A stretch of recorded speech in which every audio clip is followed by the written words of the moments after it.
പ്രബോധന രംഗത്ത് പുത്തനുണർവുമായി ലൗദി ഖുർആൻ masters club അവതരിപ്പിക്കുന്നു രാത്രി സന്ദേശം.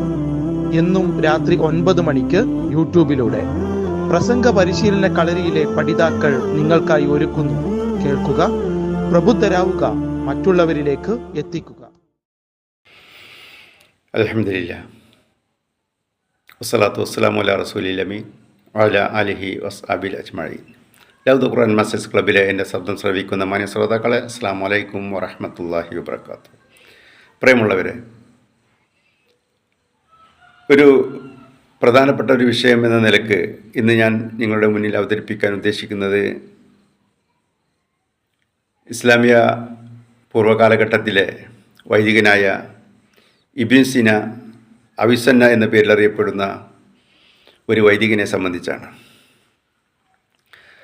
നാം എല്ലാവരും അറിഞ്ഞിരിക്കേണ്ട ഒരു വിഷയം എന്ന നിലക്കാണ് അദ്ദേഹത്തിൻ്റെ ഒരു ചരിത്രം നിങ്ങളുടെ മുന്നിൽ വെക്കാൻ ഉദ്ദേശിക്കുന്നത്. ഇബ്നു സീനയുടെ പൂർണ്ണനാമം അബു അലി അൽ ഹുസൈൻ ഇബ്നു അബ്ദുള്ള ഇബ്നു സീന എന്നാണ്. ഇന്നത്തെ ഉസ്ബെക്കിസ്ഥാനിലെ ബുഖാറയിൽ 980 അദ്ദേഹം ജനിച്ചിട്ടുള്ളത്. 1037 അദ്ദേഹം മരണപ്പെടുകയും ചെയ്തു. ഇറാനിലെ ഹമദാനിൽ ആയിരുന്നു. ഇദ്ദേഹത്തിൻ്റെ വൈദ്യശാസ്ത്ര രംഗത്തെ സംഭാവനകൾ എന്ന് പറഞ്ഞാൽ ഇദ്ദേഹം ഏതെങ്കിലും ഒരു വിഷയത്തിൽ മാത്രമല്ല കഴിവ് തെളിയിച്ചിട്ടുള്ളത്. ജ്യോതിശാസ്ത്രം, രസതന്ത്രം, ഭൗമശാസ്ത്രം, പ്രമാണശാസ്ത്രം, പുരാജീവ ശാസ്ത്രം, ഗണിതശാസ്ത്രം, ഭൗതികശാസ്ത്രം, മനഃശാസ്ത്രം എന്നീ മേഖലയിലെല്ലാം തന്നെ നിപുണനായിരുന്നു. അതിനു പുറമെ സൈനികനും ആയിരുന്നു എന്നതാണ് അത്ഭുതകരമായിട്ടുള്ളത്. ഇതിനുശേഷം അദ്ദേഹം അധ്യാപകനായി സേവനമനുഷ്ഠിച്ചിട്ടുണ്ട്.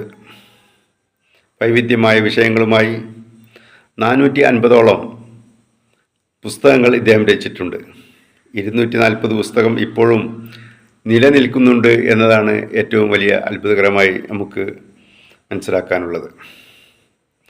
150ഓളം പുസ്തകങ്ങൾ തത്വശാസ്ത്രത്തിൽ അധിഷ്ഠിതമായിട്ടുള്ളതാണ്. 40 എണ്ണം വൈദ്യശാസ്ത്രത്തിലും ഇന്ന് അറിയപ്പെടുന്നുണ്ട്. 18ാമത്തെ വയസ്സിൽ പഠിക്കുവാൻ അദ്ദേഹത്തിന് വളരെ പ്രയാസമായിരുന്നു. എന്നാലും രോഗി പരിചരണം, അധ്യാപനം ഇത് അദ്ദേഹം നിലനിർത്തി പോന്നു. 997 ആദ്യമായി ജോലിയിൽ പ്രവേശിച്ചു. ഒരു രാജാവിൻ്റെ ചികിത്സകാരൻ എന്ന നിലയിലായിരുന്നു. യുനാനി മേഖലയിലായിരുന്നു ഇദ്ദേഹത്തെ അറിയപ്പെട്ടിരുന്നത്.